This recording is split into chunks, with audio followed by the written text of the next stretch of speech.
Literal na nag-alay ng sariling dugo ang mga sundalong nakiisa sa Sagip Dugtong Buhay Bloodletting Project ng GMA Kapuso Foundation sa Baguio City at Capas, Tarlac. Mahigit 1,000 blood bags ang nalikom natin, kaya lubos po ang aming pasasalamat. Pati na rin sa aming partners at sponsors, kayo po ang tunay na mga bayaning kapuso. Bahagi ng pagiging kadete ng Philippine Military Academy ang pagiging handa sa anumang hamon at pagsubok, hindi lang sa pakikipaglaban, kundi pati na rin sa pagsagip ng buhay gaya ng pagbibigay ng dugo. Kaya sa isinagawang Sagip Dugtong Buhay Bloodletting Project ng GMA Kapuso Foundation sa PMA sa Baguio City, hindi nagdalawang isip si Cadet Rafael na mag-donate. Minsan na rin daw kasi niyang naranasan na mga ilangan ng dugo para sa kanyang ina.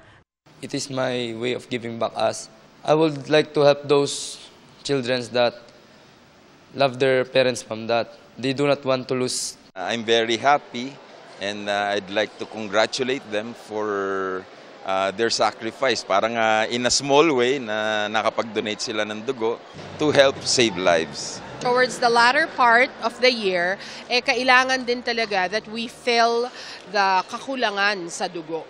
The PMA cadets and the officers of the PMA have been very generous in really offering their blood. Nakalikom tayo ng 681 blood bags na mapupunta sa Philippine Red Cross, Baguio General Hospital at V. Luna General Hospital. There are a lot of illnesses brought about by typhoons, flooding.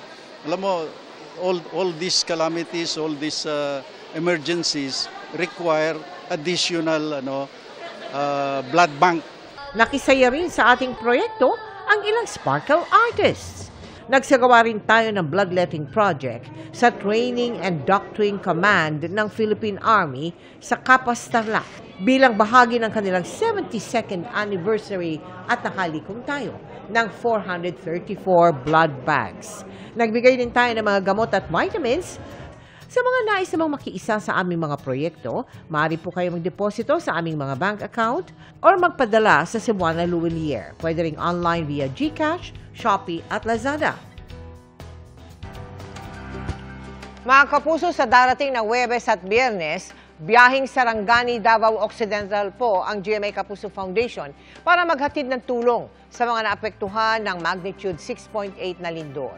At para sa mga gustong magpaabot ng tulong, ay maaari po kayo magdeposito sa aming mga bank account o magpadala sa Cebuana Luwilier.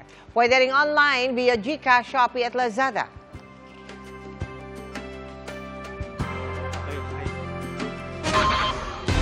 Mga kapuso, kasama nyo kami 24 oras. Mag-subscribe sa GMA Integrated News sa YouTube. Sa mga kapuso abroad, bisitahin ang GMA Pinoy TV at www.gmanews.tv.